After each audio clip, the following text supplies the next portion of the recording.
Exactly.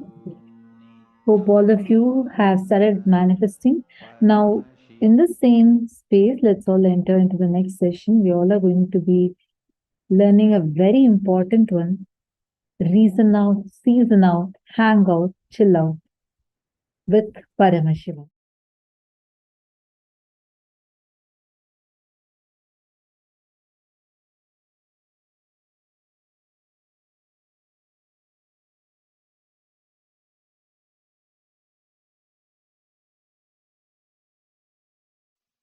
Paramashiva's message directly from Maha Kailasa. Reason out, season out,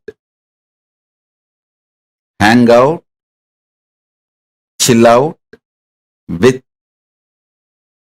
the highest truth of Paramashivatva. I'll repeat. Reason out, season out, hang out, chill out with highest truths of Paramashivatva. Understand?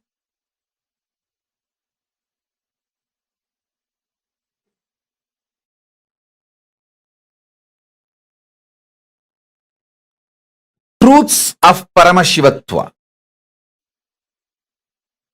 All the constitutional rights given to each soul by the cosmos is the highest truths of Paramashivatva. See, like each country guarantees some rights by their constitution to their citizens, cosmos guarantees certain rights to all the beings, especially to human beings. So understand,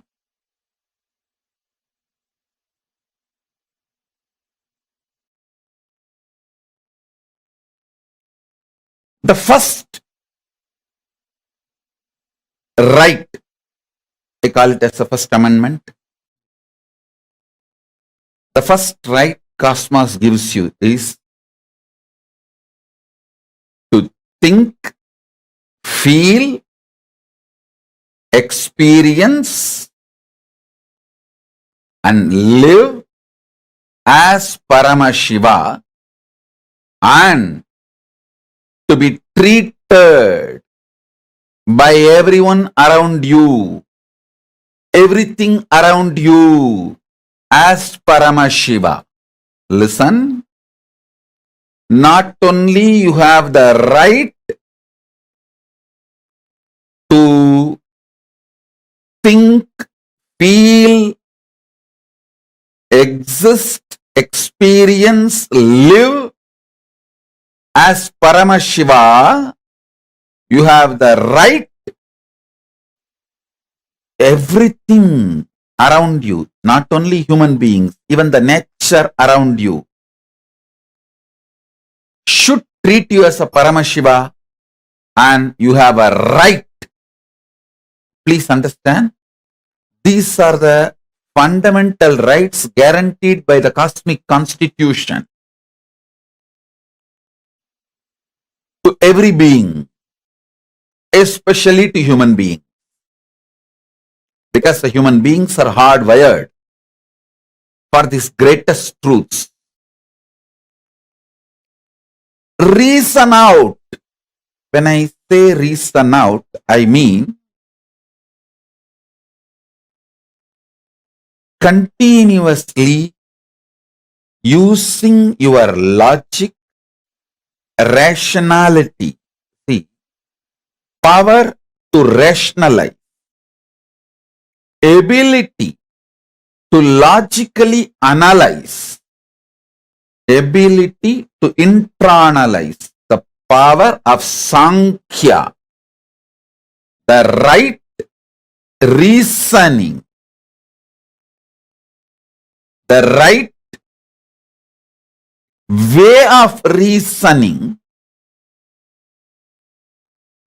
is the unique gift given to all human beings. Understand?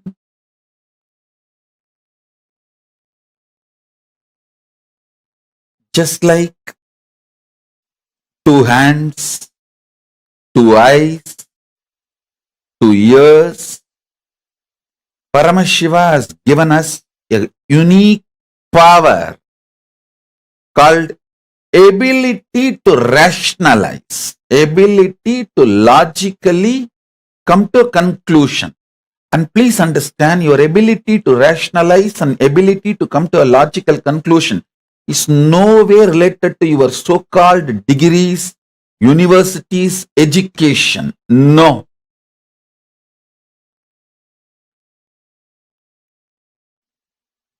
Ability to logically come to conclusion, ability to rationalize comes through involvement. It is simple involvement. Please understand. If you develop the ability to rationalize, logically come to conclusion, reason out, through involvement, that becomes a powerful tool for your pratyaksha pramana.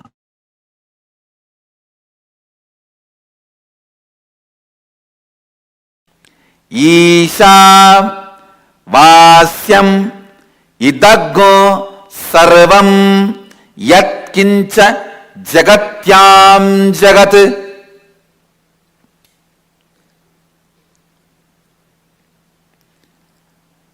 Whatever you perceive as changeful inside and outside you, even when you perceive as changeful inside and outside you, it is God consciousness which is beyond any change. Listen. The different levels of understanding.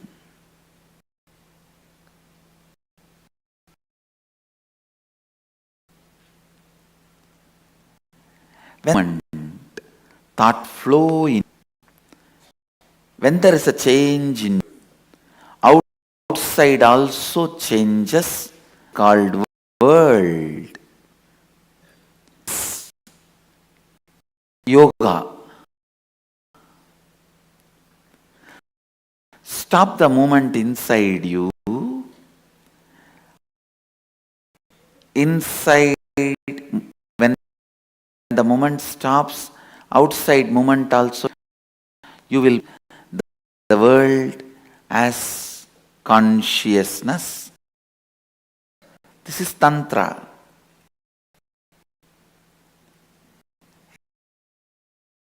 Hey, listen. Even as changeful it is, Advaita.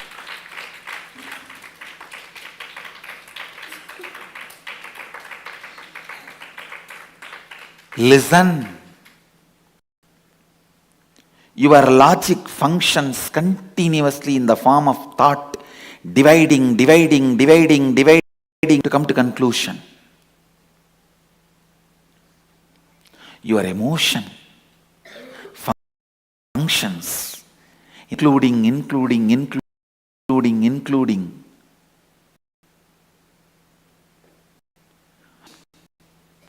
completion.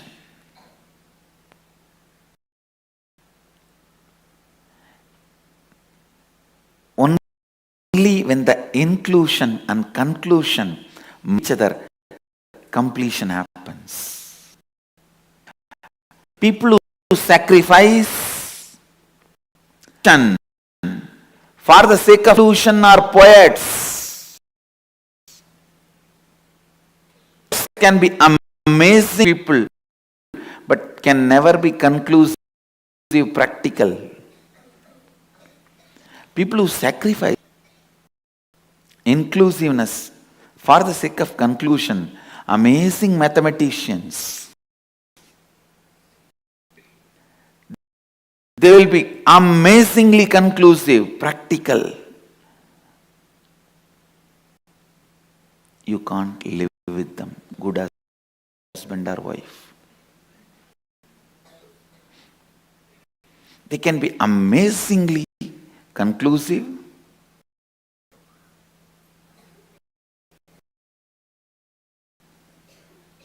but you can't live with them. They will be literally dead. Dead means dead.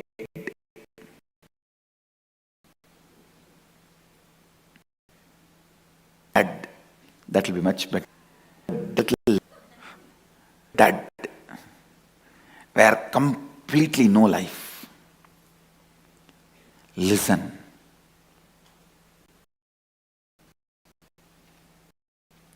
The statement ever.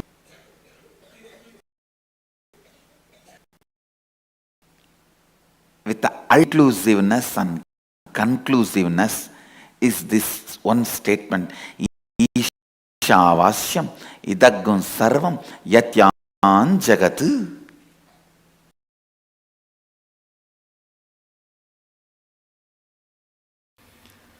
The signs need to make sense to our inner space. That is what is logical understanding. Then internalizing. Then coming to conclusion. When it starts happening in us. So,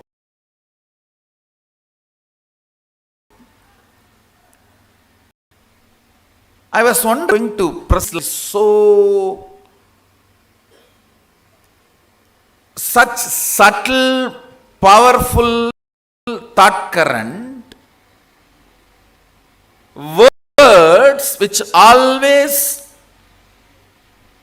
make sense in you, either this or that.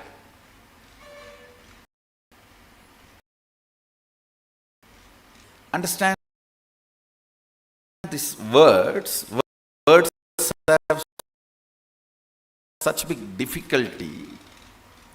Always conveys to you that. But the most subtle thought currents cannot get hold by this or that. Listen to this carefully. Listen to this carefully.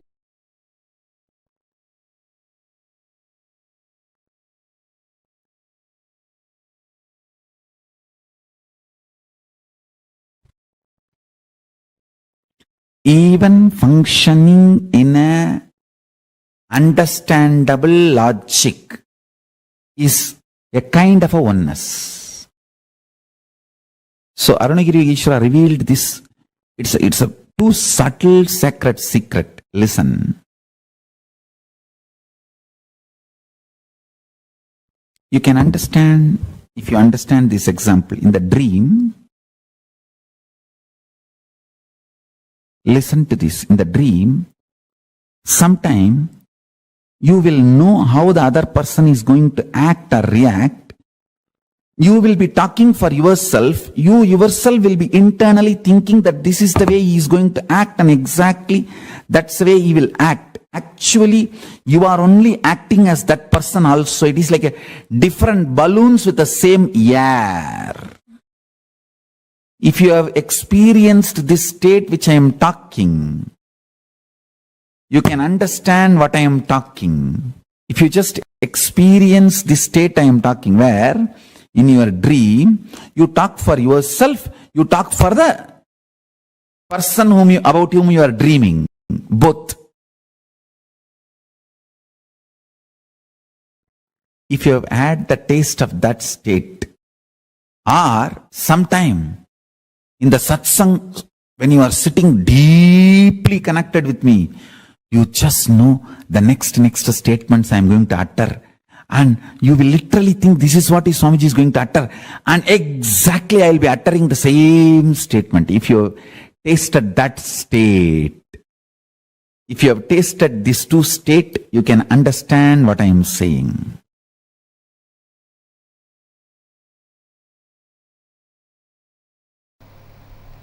Isavasya Upanishad gave all the conclusions. Isham sarvam yatkincha jagatyan jagad munjita makridam makridakas sviddanam. All conclusions.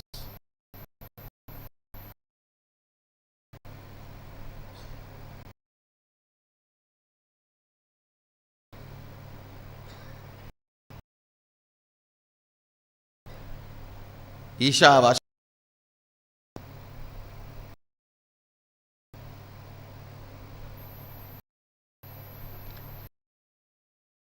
Ishavashyamidam sarvam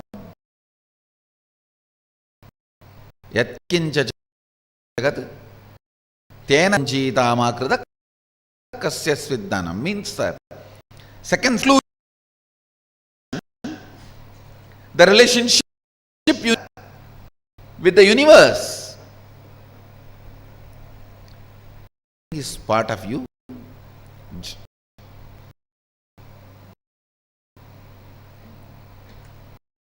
Not having an individual I and mine, celebrate the whole. If you just pick up the conclusion,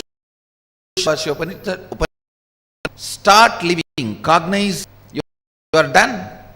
Nothing more need to be done. You are a Jivan Mukta.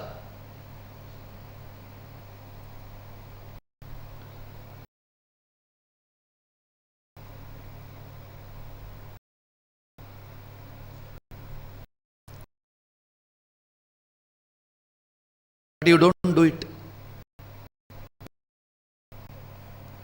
How? Then comes the answer from Upanishad.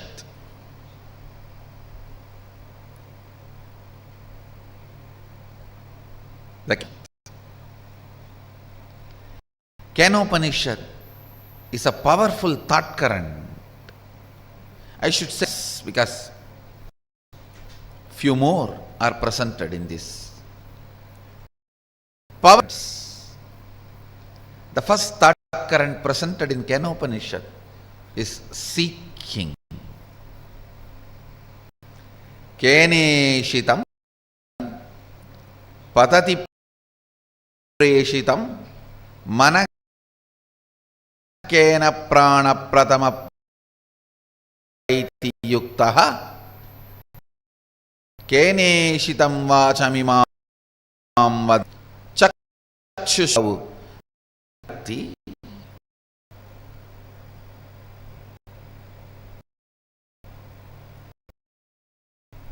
By whom willed and cast mind object. What a question. Strength of the question.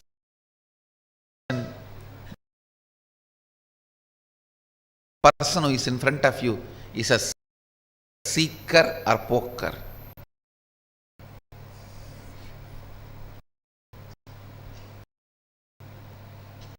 It's an empty cooker. Kene preshitam marana pratama. By whom willst does the mind go towards subject? By whom directed and united connected with which vital life energy, the chief cause comes forth towards its activities, at whose will its act speaks, livened and directed by what? Luminous divine power. Indeed, do the eyes and ears engage in their functions. Understand?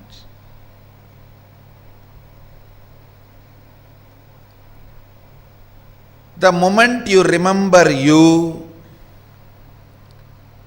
what all you perceive as part of you, start questioning them. Start questioning them. Questioning, putting questions, those basic things.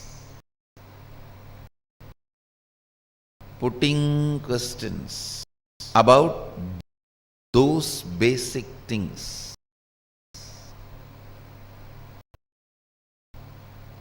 is seeking.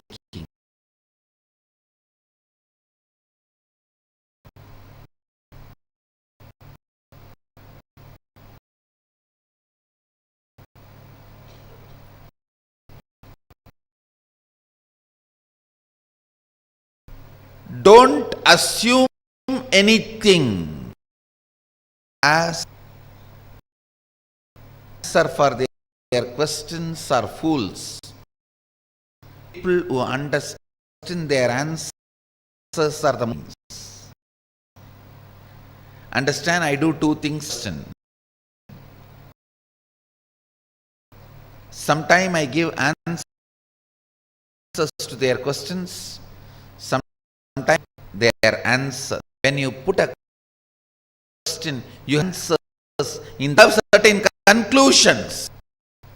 Based on those conclusions, you put the question.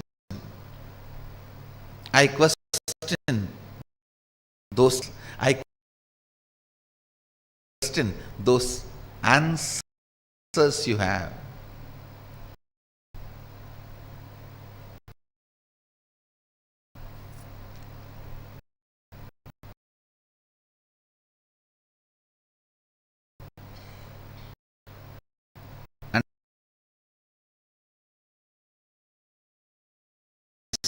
I am defining non-assumptions,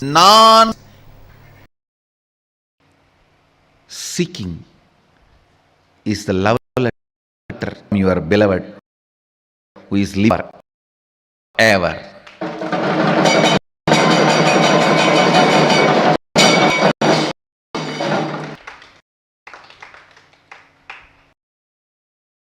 If you miss that, you may have to wait for ever and ever to get the second letter. Understand, it's a message from your beloved who is residing in your heart forever. Anything can be lost, not seeking. Body can be lost, you can have immediately another one. Because tons are there in the planet Earth. Billions of bodies are there. Mind can be lost, immediately you can make another one. Understand. Get calm, keeping your inner quest alive, keeping the basic questions alive till they become experiential answer, not experiences. What am I doing? Every day, what am I doing?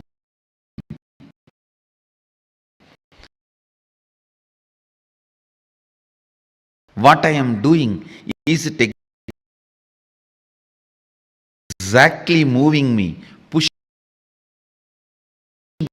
me towards where I am?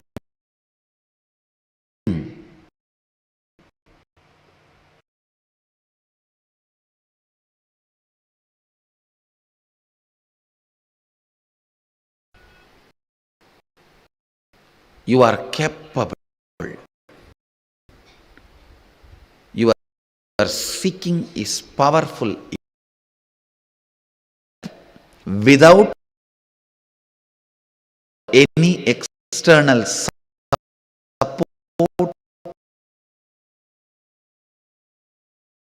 and help, you are seeking enough. Just meditate on this one. If this one truth clicks with you, that is enough. I can guide you into this 400 Deva, powers of Mahadeva. I can Mahadeva himself.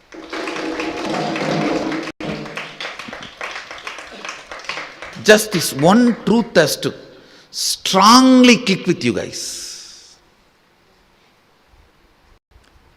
Your seeking is capable enough of making you experience the space you are seeking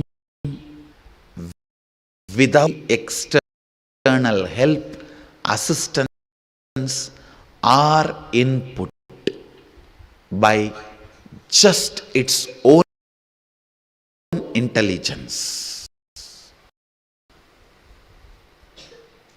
That's all need to. If this one truth clicks with you guys, that is enough. I can lead you into what Mahadeva describes in Agama, living Shuddhatvaita, living pure experiences and powers of Advaita. Understand, be informed. I'm very seriously manifesting all these powers, very sincerely manifesting for the sake of training this first batch of Balasans.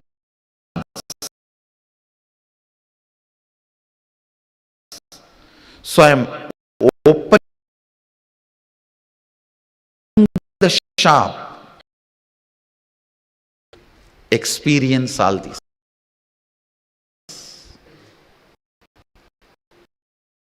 That is why I am saying, meditate on this. Lie down. Describe seeking.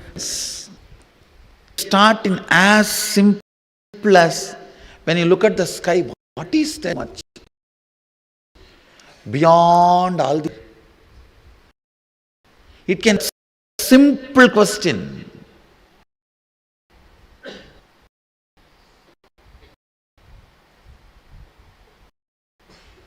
Question you have about this four: universe, self, God, and universe which you are nature. The part which you are not perceiving is universe. The part which you are perceiving is nature. So let me repeat. Any question you have about universe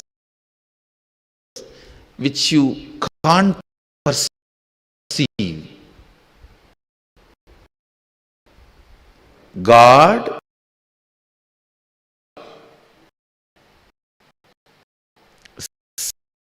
self, and nature, Prakriti. In this four, you have about this four, provoke seeking in you, can seeking in you. Question. Design your life with your finding. Listen. Having question about any one of these four or is deciding to go behind the answer. Courage, deciding to align your life's answer by renouncing unnecessary things is vairagya.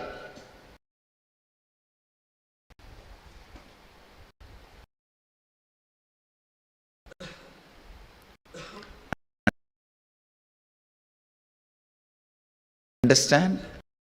Having questions about these four is seeking, deciding to go behind, you will discover, is vairagya. Seeking, that is enough. You don't worried about courage.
Listen carefully. Whatever intention you have that you want to become, that is you. Other than that, any psychological, physiological, neurological experience, perception you go through is not you. If you feel depressed about your body and your mind and about yourself, or if you feel excited, elated about your body, your mind and about you, whether depression or excitement, nothing is you. Nothing is you. When Arunagiri Yogeshwara shared these words with me, the way it entered into my system, the way it became part of my cognition, the way it became part of my reality, From that day, never physiological, psychological, neurological ups and downs can bind me in any way. Listen to this truth and contemplate on it. I'll support you to experience that as reality. I still remember you are sitting in this very posture, Sukhasana, having hand on my shoulder, and said the exact words uttered in Tamil. மெயின் நினைவாலோ உயிர் நினைவாலோ மூளையாலோ உணர்பவை உள்ளது அல்ல.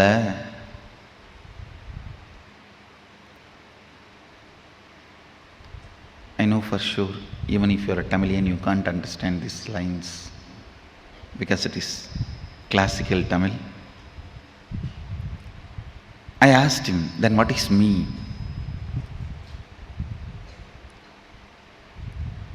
He put the next question, what do you want to become? Small boy, I just stretched my chest in a wide way, put both my hands on the hip and said, Sadashiva.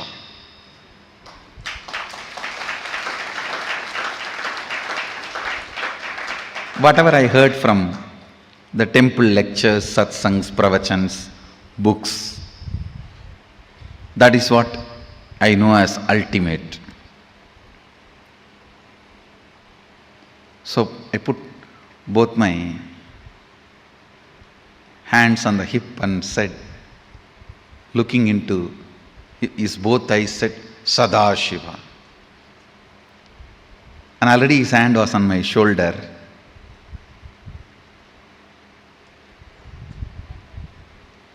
The one more reason I put both my hands on my hip, I just want to give him more space so that he will not take his hands off. His hands will rest comfortably on my shoulder. I was so much in love with him, I will not miss a single chance to have his touch.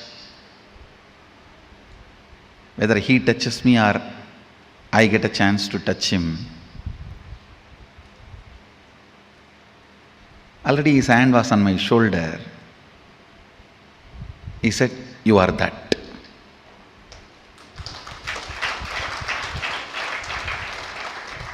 It was so clear, I can see. It's directly from his third eye to my third eye. There was no questions, doubts after that. He himself explained. Your intention is the only living mechanism in you.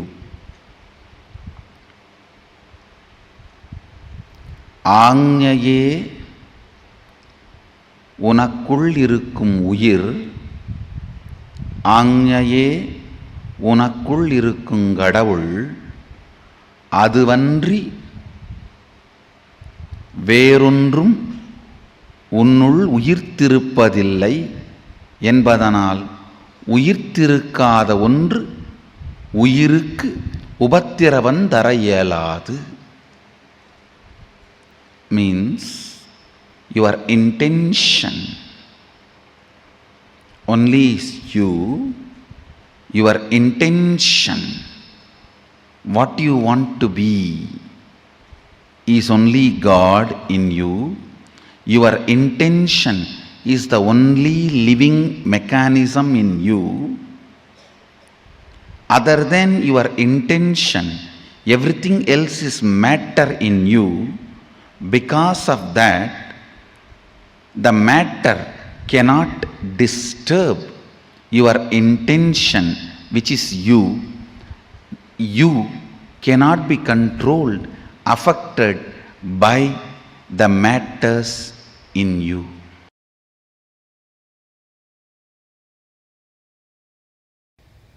Whatever liberates you can't be called as thought currents. That is Kundalini current. Every Kundalini current make your system as bliss spot.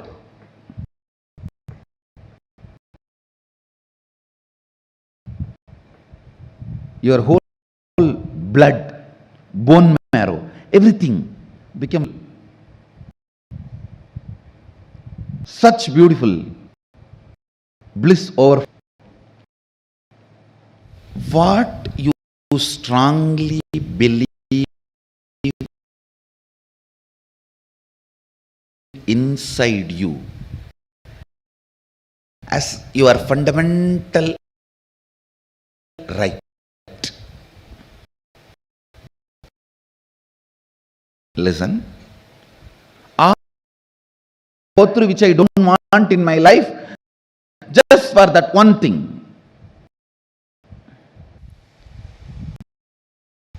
Of you to what as your fundamental. Listen. As your it's a major role. When you are alone, you boil down only to your what do you think as your fundamental right. A man who thinks, I tolerate all this of money, who thinks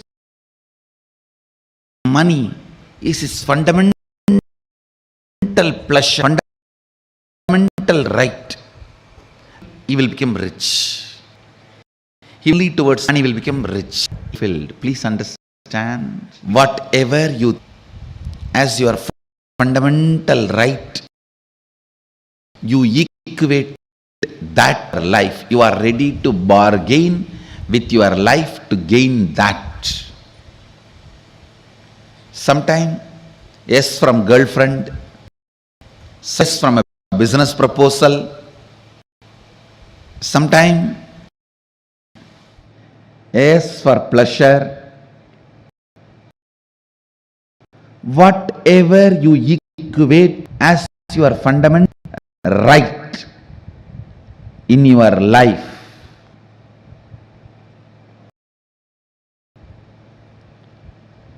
you will get that, no doubt, but be very clear, you will never get that because our fundamental right to build the tree in you. Any other than you will feel you have been cheated or you wasted your life on it. There are so many things in your which you don't like, you do it just for the sake of what do you think as the fundamental pleasure of your life. Anything you think, right, for which you go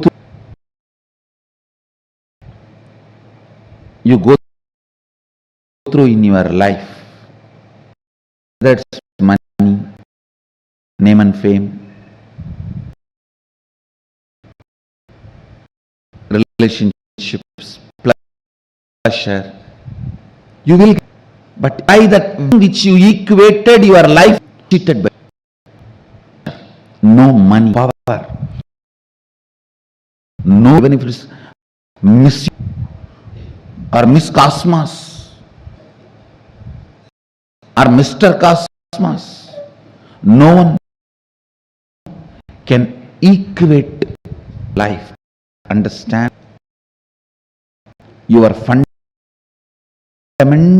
right is building your own bliss, where you are independently able to fall into the joy and bliss just by your intention, your will. ability in history,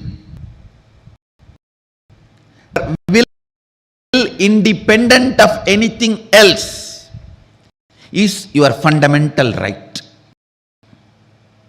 Every child should be taught this right.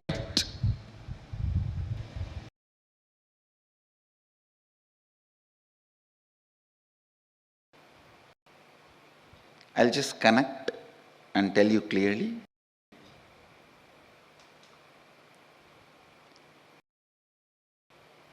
First thought current I gave you is your intention. Nothing physiological nor neurological experiences. You are beyond all of that.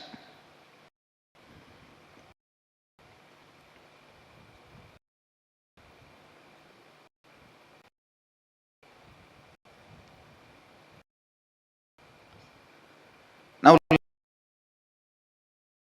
listen to this thought current.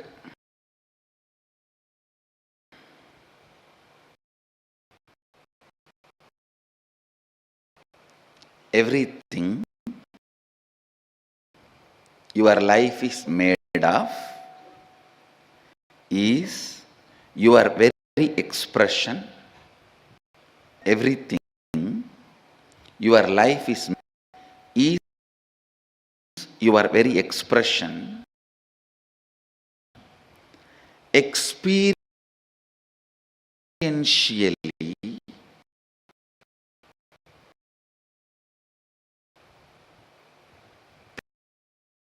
and know any of this ongoing enlightenment. Listen now. Listen now.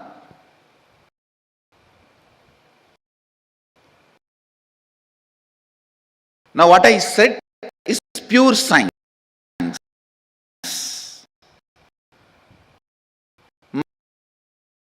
Mahadeva gives a very practical methodology to initially realizement. The statement which I uttered now, pure science. Whatever you see in your life, in terms of this hall, and me sitting in front of you, this throne, your chair, the people are manipulate, reduce, change thing as you understand. Everything you see life is made out of a stuff which comes from your very self.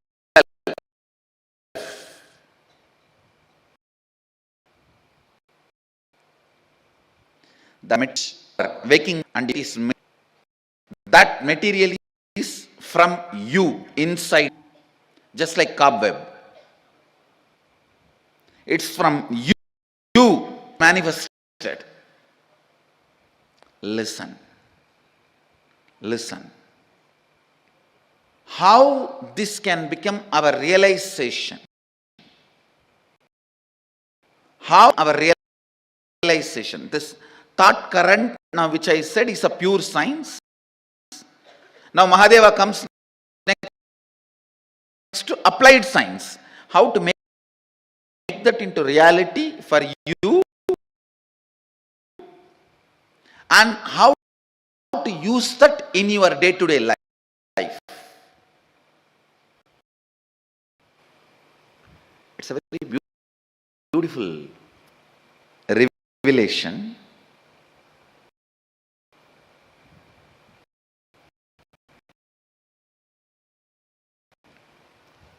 Listen.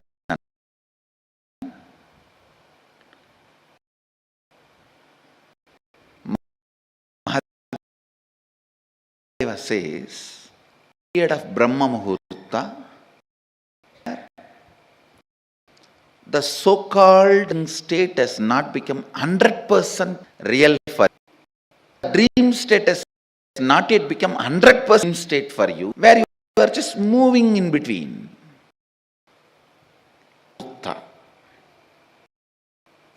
Morning 4:30 to 6, where your inner space, some moments is in waking state, some moment make use of that time. Life around you, inside you is very poor. You are not having enough resources. You want to play early morning, that 4:30 to 6, infusing yourself with that idea. Please understand, if you say, let me move out of poverty, visualizing poverty, no. Move towards wealth. Visual.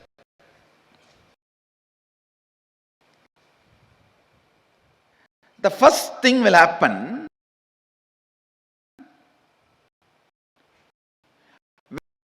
when you consciously play your Brahma Muhurta consciousness. That is a unique consciousness. That's a unique time and space. You are neither fully awake, nor fully sleeping, nor fully dreaming. You are like a original material out of which you are made is available to yourself at that moment. Just few days from today to next Sunday, this 1 week, every morning, you have a problem. Type of problem, if you have some type of problem,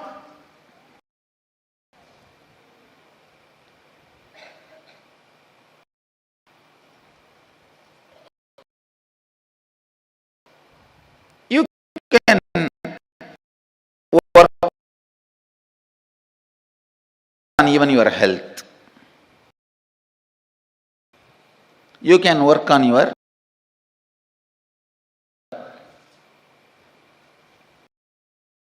relation. Try to visualize what you want to manifest. It will not be 4 days for you. Actually, you are setting the trend and thought current. Setting the trend of what you want to express in that Brahma Muhurta time.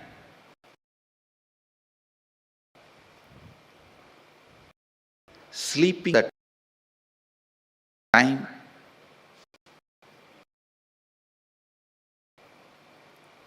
means life. Entertain. That's directly convert those moments. During the time will become part of you.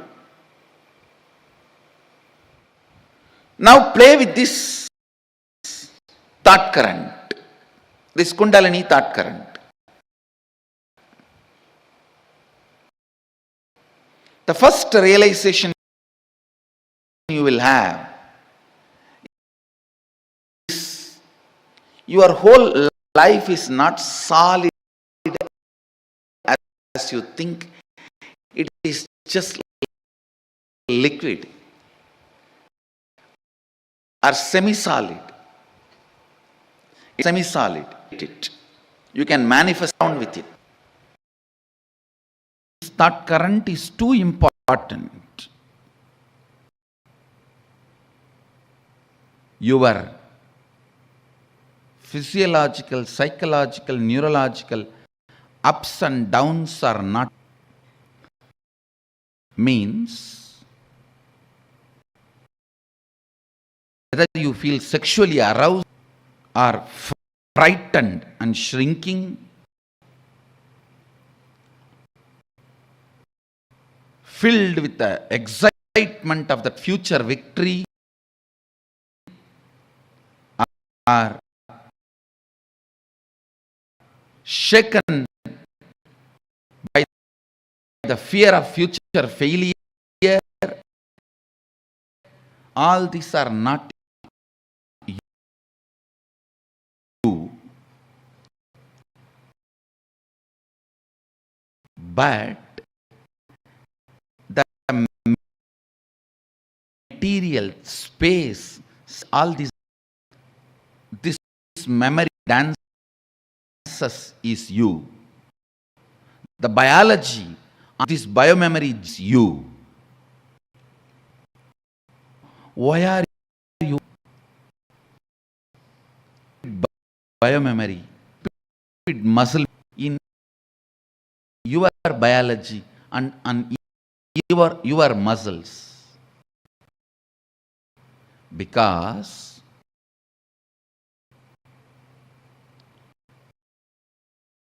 your God particle to strongly remember it is God. Particle, try to be particle. It you are God. Particle. And the stage, the space where the neurological, physiological, psychological ups and downs happen. The stage, the space is you. Persist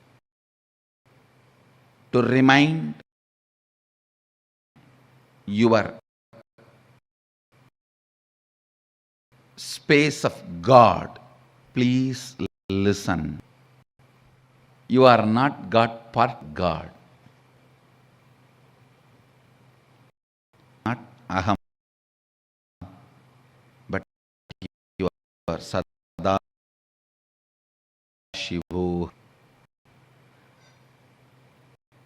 And knowing this, opening your to yourself, even raised by the fear of death,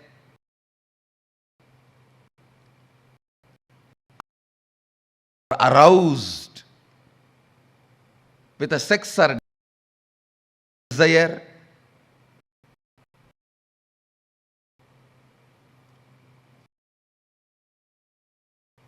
excited about the future success, every psychological neurosis down comes with a great message. See, you are that. Sohamasmi, you are that.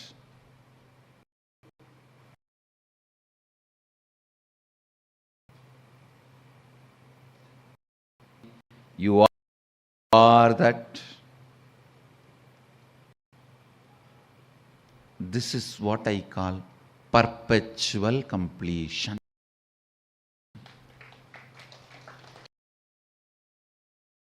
Sahaja Samadhi. My is me.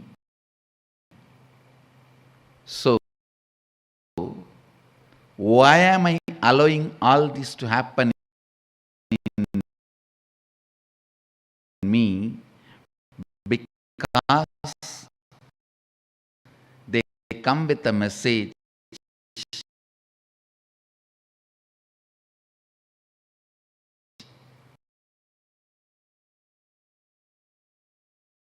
from God, not particle.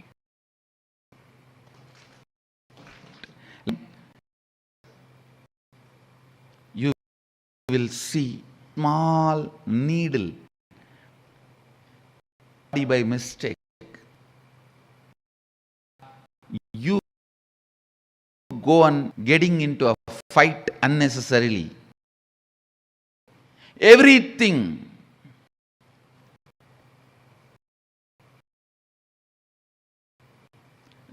leads to this one reminder. Sadashiva Rahasya. Sadashivoham. Sadashivoham. And you start worrying. You do not need the moment you wake up, you may not need the alarm clock. So,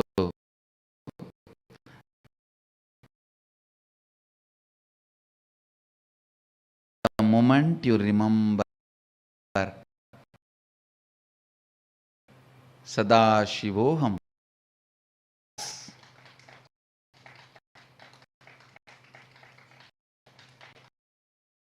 they finish their job.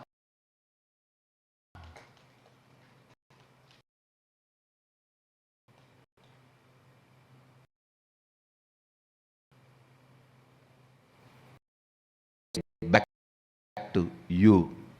This thought current will put you in completion.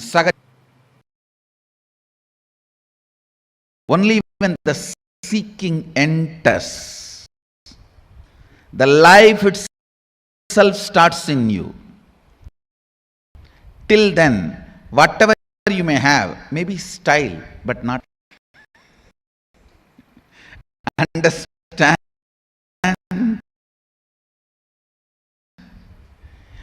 Maybe style, but not life. Lifestyle.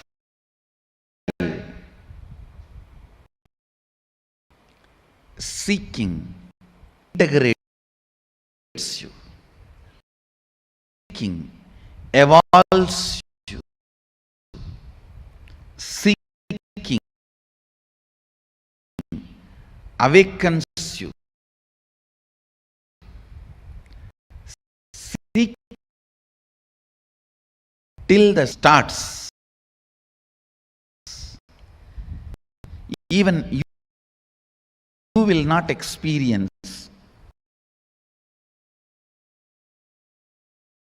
what you call as you.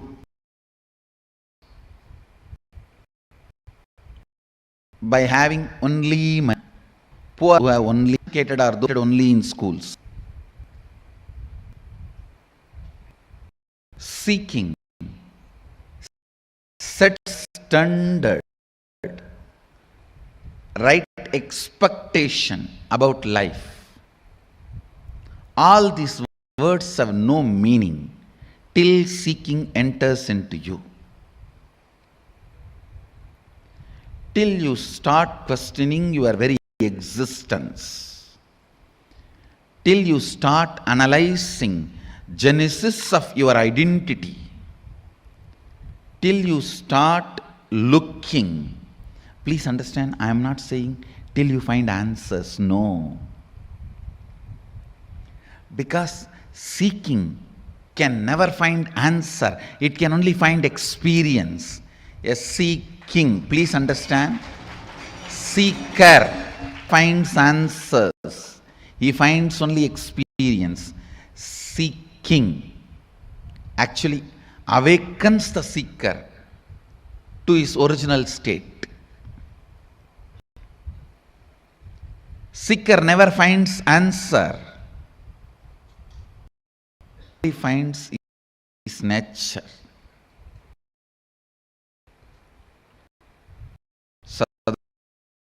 Sadashivatva.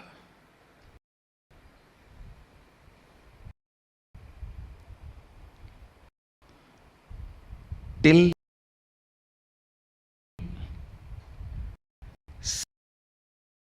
seeking penetrates your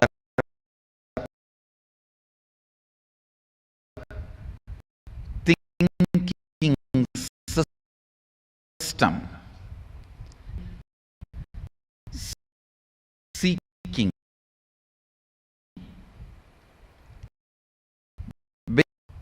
life starts, becomes your cognition. When the seeking begins, everything becomes sweet. Thinking, feeling, working, living, loving, caring, even fighting. Now everything becomes, because you have a reason. You are needed. Look into this pattern stuck. All of you are constantly comparing.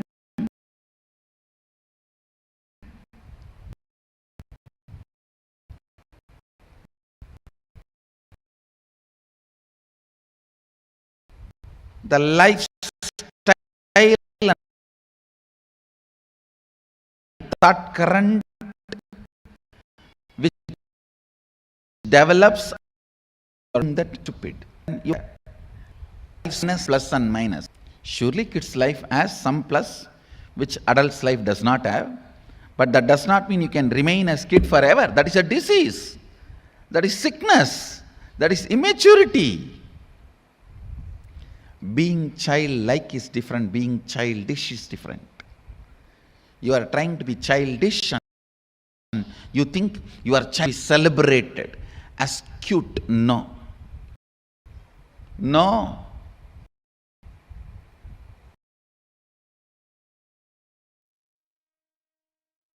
So beautifully, Swamiji explained to us about starting with how to reason out, season out, chill out with Paramashiva.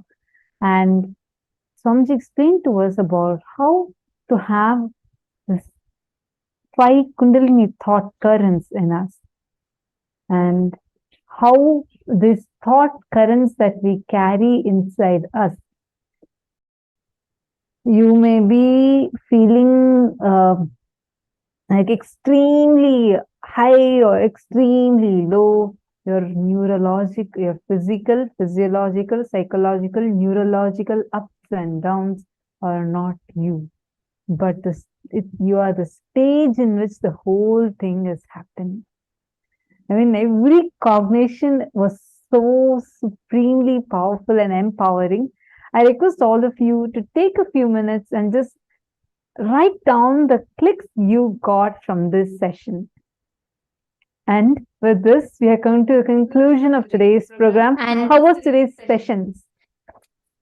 Yes, please share with us how today's sessions were. And most importantly, tomorrow we have something very, very, very exciting. Tomorrow, we're all going to be having a very special past life regression process where you're going to be going to your past life and completing with the patterns from your past lives. So do not miss. Tomorrow is a very, very powerful day. We're going to be learning a lot of things of how to let go of the past, how you can manifest the future as you want, and not letting go of the past per se, but actually making the past redundant to you and even altering your past factually. We are going to be learning all these powerful sciences. So do not miss. Please be there tomorrow. And invite your friends, family members, everyone to come and experience. With this, we have come to the conclusion of today's sessions. So remember, tomorrow we're going to learn how to rewrite your future, and we're going to do this special process. This process will be available only on the Zoom room. So even the participants watching us on social media, during the process time, we would be not streaming it live. So you have to be doing it with us in the Zoom. So please make sure you're there, logged in tomorrow with us. Let's conclude today's day with the Purna Mantra. Om Purnamadah Purnamidam Purnat Purnamudachyate Purnasya Purnamadaya Purnamevavasishyate. Shanti Shanti Shanti. Hari Om Tat Sat Sarvam Bhagavat Shri Nithyananda Paramashiva Paduka Arpanamastu. Om Nithyanandam. Thank you all. Nithyanandam. Nithyanandam.